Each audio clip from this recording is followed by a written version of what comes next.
Greetings! Welcome to my review for Scent of a Woman, coming May 27th from Shout Studios under their Shout Select banner on 4K Ultra HD Blu-ray. This is pretty awesome.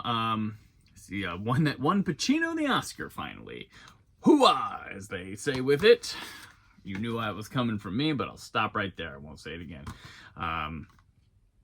Here we go. It's a 2-disc set, one 4K Ultra HD Blu-ray, and one regular Blu-ray. All the bonus materials are found on the standard Blu-ray for the film. That film of which, from Martin Brest, who's given us like Beverly Hills Cop and Midnight Run, all-time classics as well as many other films. This is that classic. There was a trope in the like mid 80s and then through the 90s and stuff. Kind of like maybe Rain Man made it popular. Everybody wanted the next Rain Man, where there's this younger actor, up and comer, with an older one, and there's this like mentorship or something going on, and you just follow these two guys through life's adventures as they learn from each other, help one each other out. You know, like stuff that go up to like Good Will Hunting in the 90s with Matt Damon and Robin Williams, these kind of movies, and this is no different.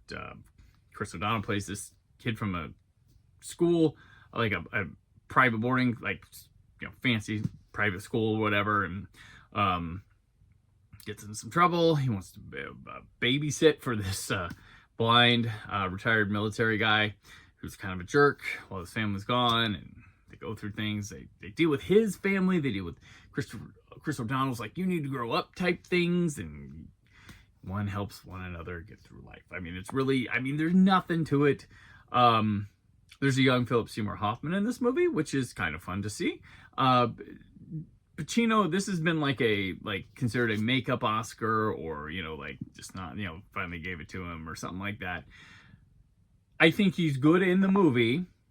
I don't think he's bad, but I will say, I think they gave him an Oscar for a Tony Award winning performance, because this is really colorful, really big, and really scene chewy. Like he's going for it here, but it works. It's fine. It's a solid movie. I know there's some people probably higher in this movie than me. I think it's better than the reputation of I wasn't gonna say it. Better than it gets clowned on. But yeah, I'm gonna give it a solid 3 out of 5. Because I do think it's quite enjoyable. It gets out. It's what it accomplishes what it sets out to do, basically. So, all right, now we'll go to the video for it. This comes HEVC H.265 encoded for a 2160p 4K image in its 185:1 aspect ratio. This is a gorgeous looking transfer. This very much, if you're used to like what a Sony transfer looks like, if you see those, especially in the Columbia Classics collection, this is very similar to that. It's got a nice pristine look. You can still see the film grain on it. It's very cold looking. That's the color timing of this is very cold, but got strong details all throughout. Good depth as well, especially like the courtroom scenes, a lot of the exteriors. Even the little intimate interiors when he goes to the little shack where Pacino lives. But real good stuff here. I really appreciate this transfer. This looked like a lot of work went into this, making it look good. So definitely would say this is a 5 out of 5. Good transfer on it. We'll move to audio. You get an English 5.1 surround sound, DTS HDMA, and then you get a stereo lossless track as well, and then English SDH subtitles. Audio is fine, pretty good. This is a bit much of a movie to really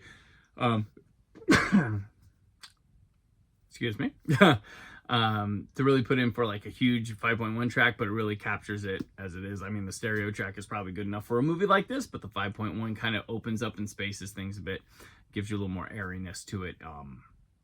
But the vocals are what need to command this thing, and they're ever present up front, clear and crisp. But yeah, like little things like a gavel hitting or doors shutting, stuff like that sounds right in the room, good, loud enough, different impact levels of your subwoofer that it hits, never going overbearing. So it's quite good. And the score of the movie weaves in and out and kind of nice right there, just layering away. So I will say I'll give this a 4.5 out of 5 for the audio. We go to the extras. Now, there are 2 new extras for this. The One Last Tour of the Battlefield Directing Scent of a Woman. It's a retrospective interview with Martin Brest. This one is about 51 minutes long. We start with things that Brest does leading up to Scent of a Woman. A lot of this centers on Scent of a Woman, but it's a very good discussion with him, just sitting there talking about through his movies, with images and stuff to accompany. And if you've seen Shout Factory stuff, you know they do some of the best work out there, and this isn't like no other. It's quite good. Then we have Just Tango On, editing Scent of a Woman, interview with co-editor Michael Trenick. And again, he talks about some of the work he's done with Brest, and then focuses on this movie, and it's quite good. It's like a 20, I believe it's like 22 minutes long, and he gets down to business, talks about his aspects and what he brings to it and stuff. It's quite good, quite good. I'm gonna give this it's only 2 featurettes, but they're quite lengthy, quite in depth, and quite new. So I'm gonna give it a 2.5 out of 5 for the bonus. So let's recap. This is my recap symbol, I guess, today. We have the movie, I gave a 3 out of 5, the video a 5 out of 5, the audio 4.5 out of 5, and then the bonus materials 2.5 out of 5 for a grand total. I'm gonna go with this. I'm gonna give it a 4, kind of leaning between the 3.5 and 4, but I'm gonna go I'm gonna give it a 4 out of 5. So it's Scent of a Woman. This again from Shout Studios. In their Shout Select line, spine number 179. But you can pick it up on May 27th, or if you want, you can order yourself a copy from the description of this video. There's an Amazon Associates link. If you want to click that, fine. Helps out. Thank you very much. Also, appreciate you watching.